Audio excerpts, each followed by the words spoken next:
share something with you, hopefully to encourage you this morning, to also cause you to challenge yourself, to check yourself, to review and think about your current lot in life, where you are, things that are holding you back, things that may be keeping you from achieving the things that you want to. And so, or the things that God has planned for you, has called you to do. So this morning, I want to talk to you about reviews. And we're going to touch on a couple of scriptures. I'm not going to be with you very long. I just want to share some thoughts. We had began teaching, or it came up a little bit in the series that we're teaching on noise. But this is something really came out of that was just reconfirmed in my spirit this morning during prayer and brother fellowship. And I just really want to share this with you, and hopefully it will be a blessing to you. I'm going to cover a couple of scriptures and to give some context. But I think about this before I jump into some scriptures. When you buy something, matter of fact, I'm looking at a docking station for my computer. And in that docking station that I'm looking at the reviews, how to put this docking station. I want it to be compatible with my computer. I want it to serve the purpose that I need it to, allow me to run dual monitors, different things like that. It's a technology piece. And the price looks decent, for a person who's not in technology. The price might seem a little bit much. For the person who's not in, or who is in the technology, say, oh, that's not a bad price. But regardless of the price, I want to know its performance, other people's experience with it. How have they, how has it served what they needed to serve? How has it, what has it done for them? What are the flaws in it? What are the high points of it? And so I'm looking at all of these reviews, and for this particular product, it scores out at like 3.8 stars. And there are a lot of 5-star reviews. There's some 4-star reviews. There's some 3-star reviews. There's some 2-star reviews. And there's some 1-star reviews, although not many. When I started reading, because this is how I usually research products, I start out with the negative reviews. What are people saying about this product that they don't like? Because even if I end up purchasing it, those negative reviews, if they're valid, they may have it gives me an idea of what to be on the alert of, a potential flaws. Not necessarily that the same experience they had is the experience that I'll have, but it may be some potential flaws that I need to keep my head on the swivel about if I purchase this document, or this thing.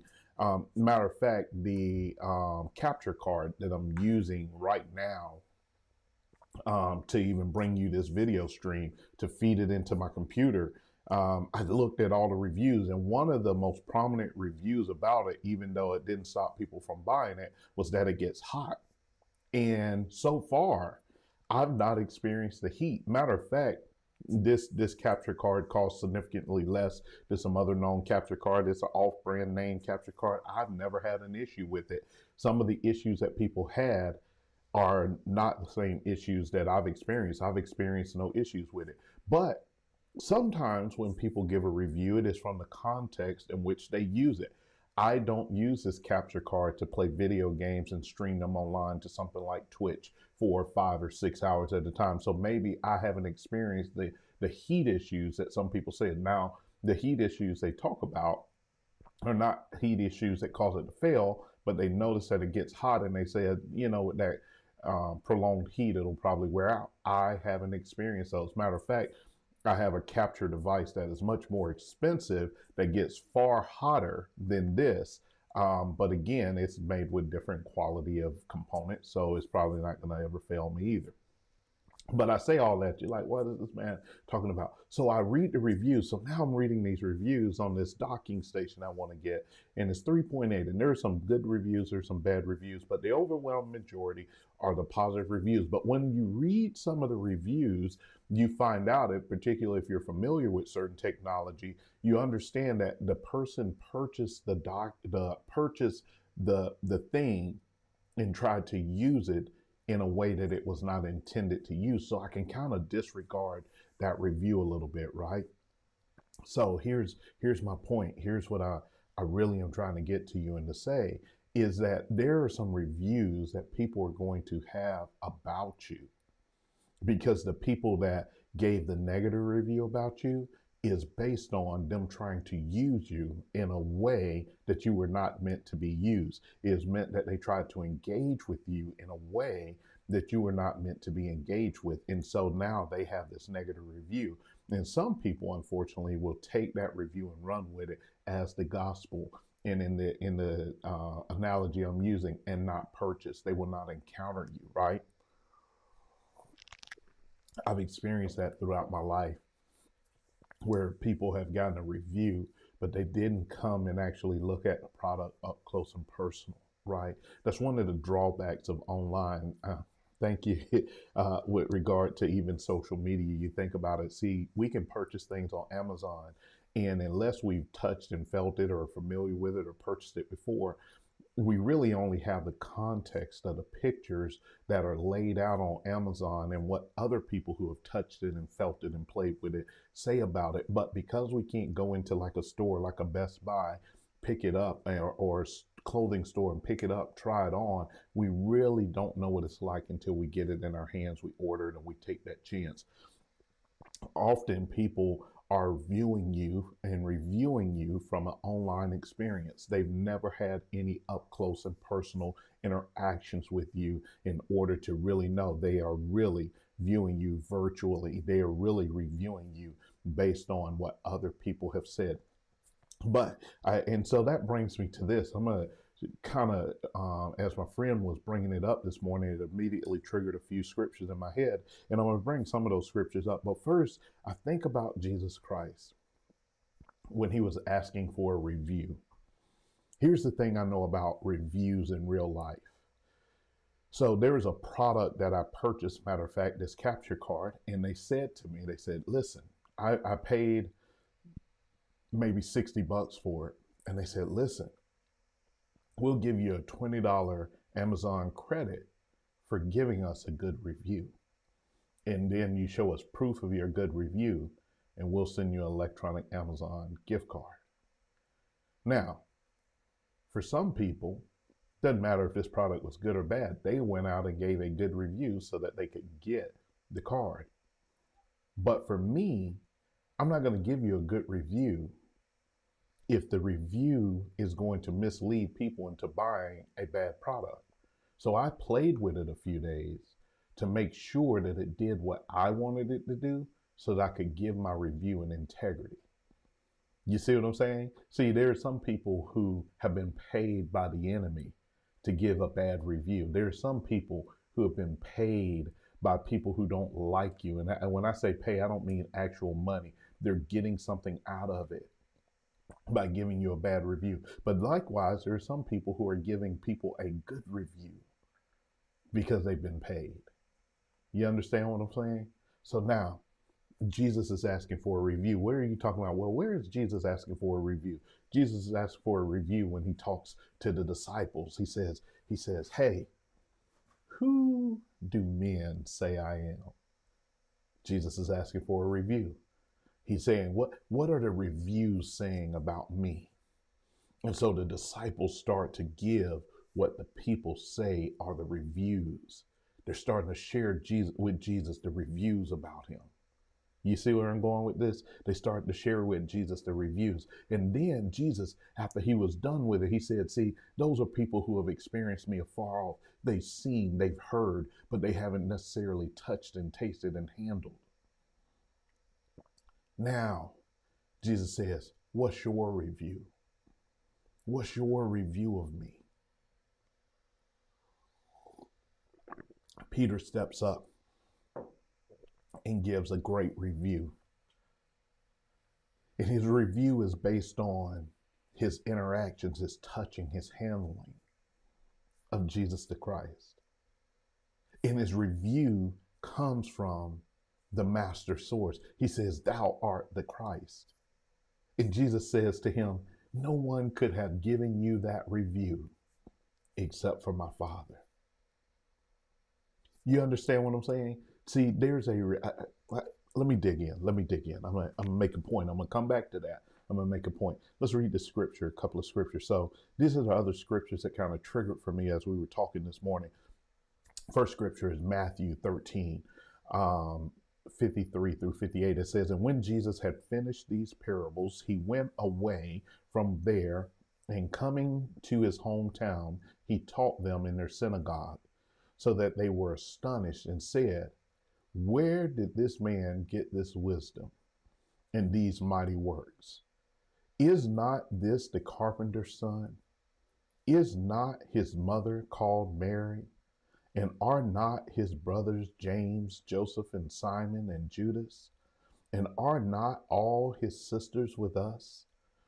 Where then did this man get all these things?' And they took offense at him. But Jesus said to them, 'A prophet is not without honor except in his hometown and in his own household.'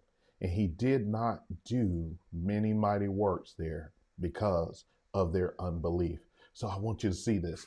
So Jesus is sitting here, he's teaching, and these people are up close. And listen, they are offended because of his wisdom, because they're saying where he came from, based on our review, he should not be performing this well. He's unlearned, he's untaught, he's untrained. I don't understand where he's getting all of this wisdom. He's not a Pharisee, he's not a Sadducee, he's not a scribe, but yet he teaches with wisdom that supersedes theirs. So they're giving this review. And Jesus is saying, he said, listen, the people who thought they knew the product are not going to honor it. It's too common to them. It's too common to them.